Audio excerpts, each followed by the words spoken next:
আসসালামু আলাইকুম, কেমন আছেন? আশা করি সবাই ভালো আছেন, নিরাপদে আছেন। আহ, আজকে না গতকাল আজকেই ফেসবুকে একজন ছাত্রনেতার, নোয়াখালী সরকারি কলেজের ছাত্রনেতার এক পোস্ট দেখলাম। সেখানে বলা হয়েছে তারা বর্তমান যে অধ্যক্ষ স্যার আছেন তার দ্বারা পদত্যাগ চায়। কেন? তার আচরণ ঠিক না, সে তাদেরকে সম্মান করে নাই। সম্মান করলে সম্মান পাওয়া যায়। ছাত্রনেতা, ছাত্র হচ্ছে সন্তানের মতো, ছাত্র সন্তান আমি মনে করি একই রকম। তো আমি ছবিটা নিয়ে বেশ ভালো করে পরখ করে দেখলাম যে স্যার বাম হাত দিয়ে নিয়েছেন, ঠিক আছে, কিন্তু স্যার ডান হাতে কাজ করতেছিলেন। স্যার কি যেন লিখতেছিলেন, তার নজরটা ঠিক ওই খাতার মধ্যেই আছে বা কোথাও কিনে লিখতেছেন। তো এই সময় ছাত্ররা আসছে তাকে কোনো কিছু দিতে, তিনি সেটা রিসিভ করছেন।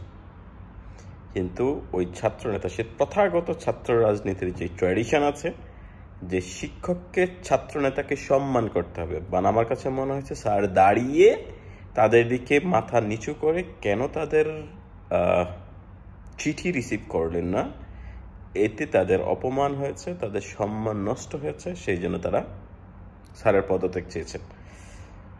কিন্তু ছাত্র নেতাদের জন্য তো শিক্ষক নিয়োগ দেওয়া হয় না। শিক্ষক নিয়োগ দেওয়া হয় সাধারণ ছাত্রদের কথা চিন্তা করে, সাধারণ ছাত্রদের মঙ্গলের জন্য, যে তিনি একজন কলেজের প্রশাসনে থাকবেন, তিনি মানে শিক্ষার্থীদের কথা তিনি চিন্তা করবেন, তিনি ছাত্র নেতাদের কথা চিন্তা করবেন। এটা তো সেখানে বলা হয়নি, কোনো সরকারের কোনো অর্ডারে বা সরকারের কোনো ইয়েতে কোনো কিছু বলা হয়নি। আর গত 15 বছর বাংলাদেশের ছাত্র সংগঠনগুলির যেই অত্যাচার আছে সেগুলি বা তাদের যে মিসবিহেভ আছে পরীক্ষার হলে, যে তাদের যেই আচরণ আছে, সেগুলো মানুষ ভুলে যায়নি, আমরাও ভুলে যাইনি। সুতরাং আমি চলে এসেছি, ঠিক আছে, কিন্তু এই ধরনের আচরণ আসলে অ্যাকসেপ্ট করার মতো না। শিক্ষক ছাত্রকে কেন সম্মান, মানে দাঁড়িয়ে কুর্নিশ করতে হবে? ঠিক আছে, প্রত্যেকের সেলফ রেসপেক্ট আছে। স্যার যদি এটা না নিতেন তাহলে একটা সমস্যা। আর আমার হাত তো দুইটা তো সেমই, আমার হাত বা স্যারের হাত ঠিকই আছে দুইটা। আর আমার কাছে মনে হচ্ছে স্যার কাজ করতেছিলেন, যে স্যার খাতার মধ্যে কি যেন লিখতেছিলেন, স্যারের ডান হাতে কলম আছে।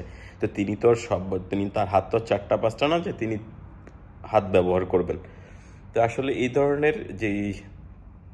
ধরনের কাজ করে তারা তাদের প্রথাগত যে ছাত্র রাজনীতি আছে সেটা মনে করে দেওয়ার চেষ্টা করতেছেন। আমি তো ওখানে কাজ করে আসছি, সেখানকার ছাত্র নেতাদের, বর্তমান যারা আছেন ছাত্র নেতা বলেন, তাদের সাথে আমাকে ডিল করার অভিজ্ঞতা হয়েছে। সেখানে তার মধ্যে একজন উপস্থিত ছিলেন, নাম বলবো না। তো তাদের আচরণ বা অ্যাটিটিউড আমার খুব ভালো মুখস্থ আছে। আমি আবার কখন ফিরে যাই কিনা নোয়াখালীতে সেটা আমিও জানি না, হয়তো গভর্নমেন্ট যদি চায় তাহলে ফিরে যেতে হইতে পারে। কিন্তু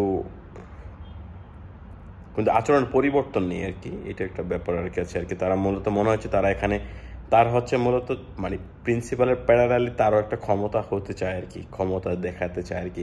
প্রিন্সিপাল একটা প্রধান আছেন, তারাও সেখানে প্রিন্সিপালের সাথে সাথে প্যারালালি একটা ক্ষমতা দেখাতে চায়। That's too much painful.